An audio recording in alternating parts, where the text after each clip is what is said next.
우리 주님께서 부활하셨습니다. 우리 앞뒤 좌우에 계신 분들과 함께 부활의 인사를 나누겠습니다. 우리 주님께서 부활하셨습니다. 인사하겠습니다. 우리 주님께서 부활하셨습니다. 아멘. 모든 죄와 절망을 깨뜨리시고 부활하신 주님의 그 부활의 생명을 우리 모두의 삶 속에서 경험하시고 우리의 삶 속에서도 주님 주시는 이 부활의 생명, 부활의 능력이 늘 넘쳐나시기를 주님의 이름으로 축복합니다. 여러분, 일생을 살아가는 동안 여러분 어떤 소식이 가장 기쁘셨습니까? 아마 고등학생들은요, 원하는 대학에 합격했다라고 하는 소식이 그 무엇과도 비교할 수 없이 큰 기쁨 아니겠습니까? 대학을 졸업한 사람들은 그 어마어마한 경쟁을 뚫고 좋은 회사에 입사하게 됐다라고 하는 것 참 기쁜 소식이지요. 사랑하는 사람과 결혼해서 첫 아이를 낳았을 때의 그 기쁨, 그 감동 잊혀지지가 않습니다. 월세, 전세, 전전하다가 내 집 마련하게 됐을 때, 그 감동은 뭐라고 표현할 수가 없죠. 근데 여러분 문제는 뭐냐 하면 그런 세상의 기쁜 소식들이 참 많지만 그게 그렇게 오래 가지 않는다는 겁니다. 그게 그렇게 영원한 기쁨이 되지 않는다라고 하는 거죠. 그러면 우리의 인생에 있어서 정말 가장 기쁜 소식, 굿 뉴스는 뭘까요? 오늘 사도 바울은 고린도 교회를 향해서 복음을 전하고 있다 이렇게 이야기하고 있습니다. 우리 1절을 같이 한번 읽어보겠습니다. 형제들아, 내가 너희에게 전한 복음을 너희에게 알게 하노니 이는 너희가 받은 것이요 또 그 가운데 선 것이라. 바울이 고린도 교회를 향해서 복음을 전하고 있다 이렇게 이야기하고 있죠. 그리고 그 복음 위에 서 있고 그 복음의 은혜가 헛되지 않게 하면 구원을 얻게 될 것이다 말씀하고 있습니다. 그러니까 교회는요, 복음의 진리 위에 서 있어야 하고요. 그 복음의 진리 위에 서 있으면 반드시 구원을 받게 된다라고 하는 것이죠. 자, 그러면 그 복음이 도대체 뭘까요? 3절과 4절 말씀을 보십시오. 내가 받은 것을 먼저 너희에게 전하여 노니 이는 성경대로 그리스도께서 우리 죄를 위하여 죽으시고 장사 지낸 바 되셨다가 성경대로 사흘 만에 다시 살아나사 말씀하고 있습니다. 바울은요, 이 복음을 전해 받았다고 이야기합니다. 누구에게요? 부활하신 예수 그리스도께 직접 이 복음을 전해 받았습니다. 그리고 이 복음을 다시 고린도 교회를 향해서 전하고 있는 거죠. 사도들이 들었던 그 복음을 많은 사람들에게 또 전하지 않았습니까? 그럼 그 복음이 뭡니까?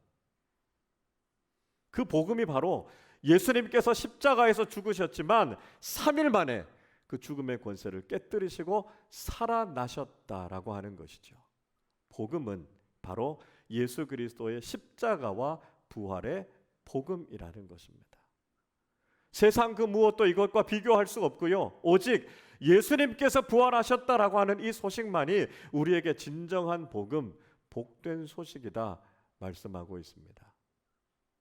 여러분, 왜 예수 그리스도의 부활의 복음이 우리에게 정말 기쁜 소식이 될 수 있을까요?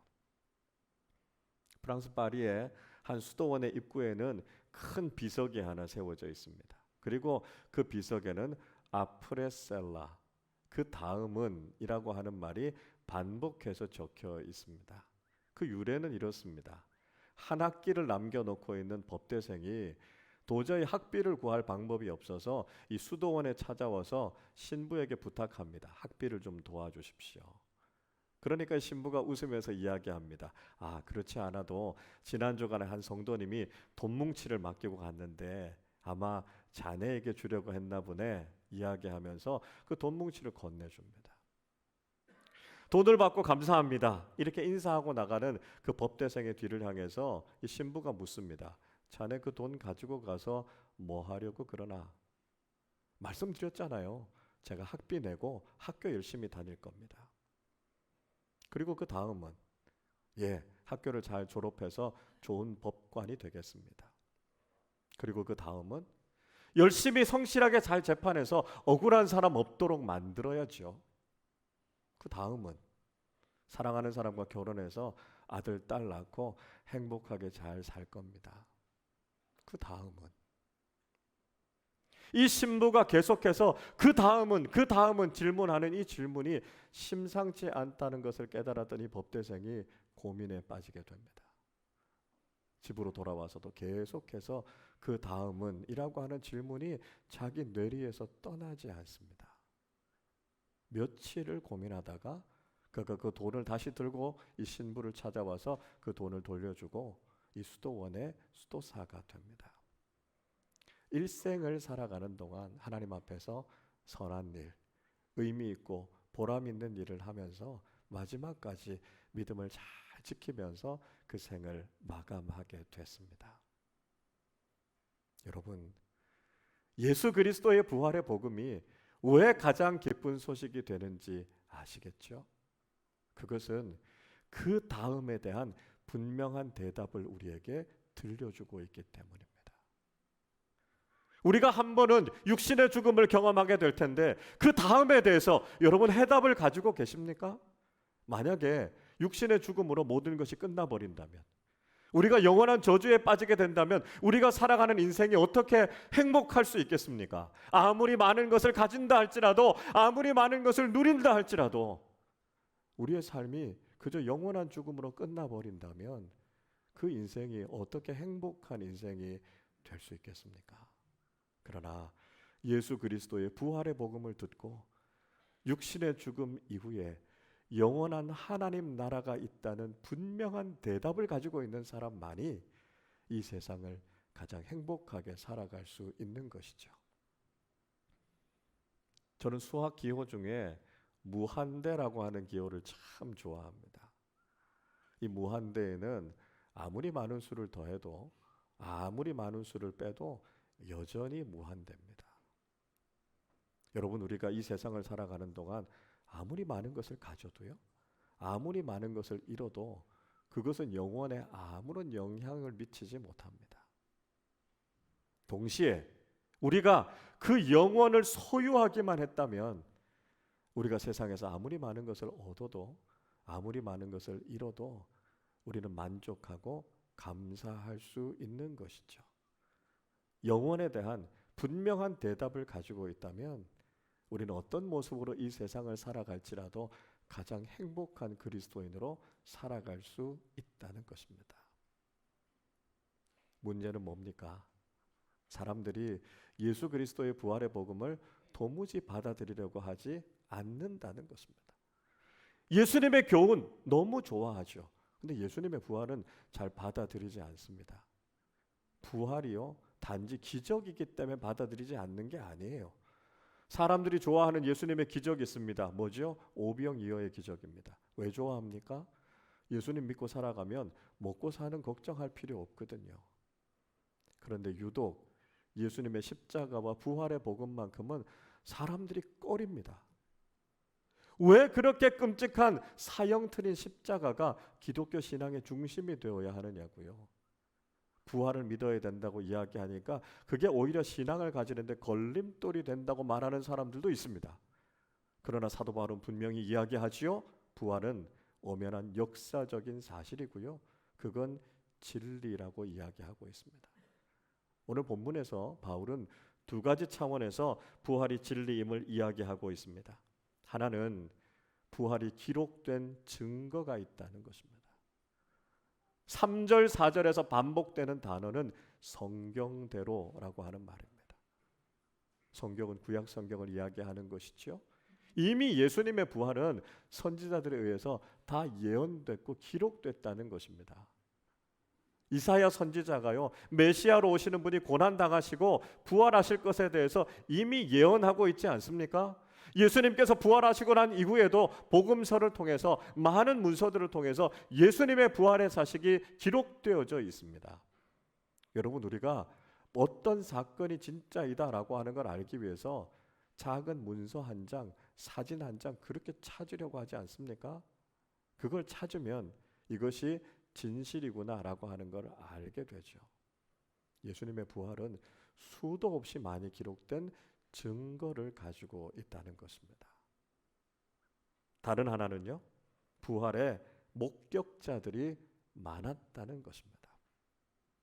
5절부터 8절까지의 말씀에 보면 바울은 부활의 목격자들에 대해서 소개하고 있습니다. 예수님께서 제일 먼저 12제자들을 만나셨죠. 예수님께서 십자가에서 죽으시고 난 이후에 제자들은 유대인들이 두려워서 한 집의 문을 잠그고 거기다 숨어 있었습니다. 그런데 부활하신 예수님께서 벽을 뚫고 그 집에 들어오셔서 평안하라 말씀하셨습니다. 12제자들이 부활하신 주님을 만났습니다. 그리고 예수님께서 500여 형제들에게 한 번에 나타나셨습니다. 이 사건이 무슨 사건인지 성경에 구체적으로 기록되어져 있지 않지만 고린도 교인들에게 이 정도만 이야기해도 다 알 정도로 아주 유명한 사건이었던 것은 분명합니다.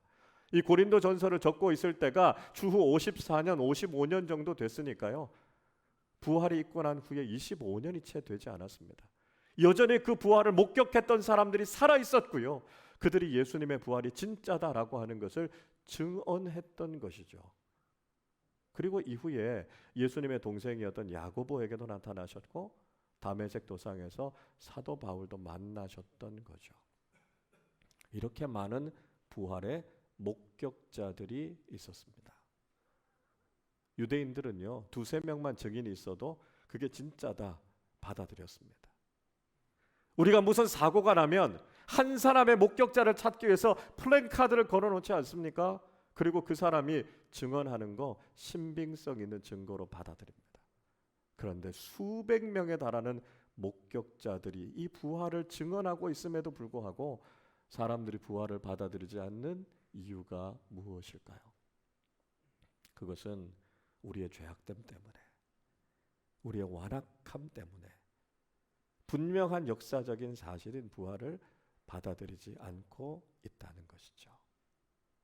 여러분, 부활은 기록되었고요. 많은 사람들이 예수님의 부활을 목격했습니다. 이것이 분명한 사실이고 분명한 진리임을 우리는 믿어야 한다는 것이죠. 여러분, 우리에게 또 하나의 숙제가 남아 있습니다. 그게 뭐냐 하면 우리가 이제 복음을 전하는 사람들이 되어야 한다는 것입니다. 오늘 1절 말씀을 원어로 다시 한번 살펴보면 내가 너희에게 전한 복음이라고 하는 말 속에 복음을 전하다라고 하는 뜻의 유앙겔리조라고 하는 말이 2번 반복되고 있습니다. 복음이라고 하는 말도 유앙겔리온이라는 단어를 쓰고 있고요. 전하다라고 하는 말도 유앙겔리조라는 말을 쓰고 있습니다. 무엇을 의미하는 것일까요? 우리가 믿고 있는 이 복음은 반드시 전해져야 한다는 것입니다.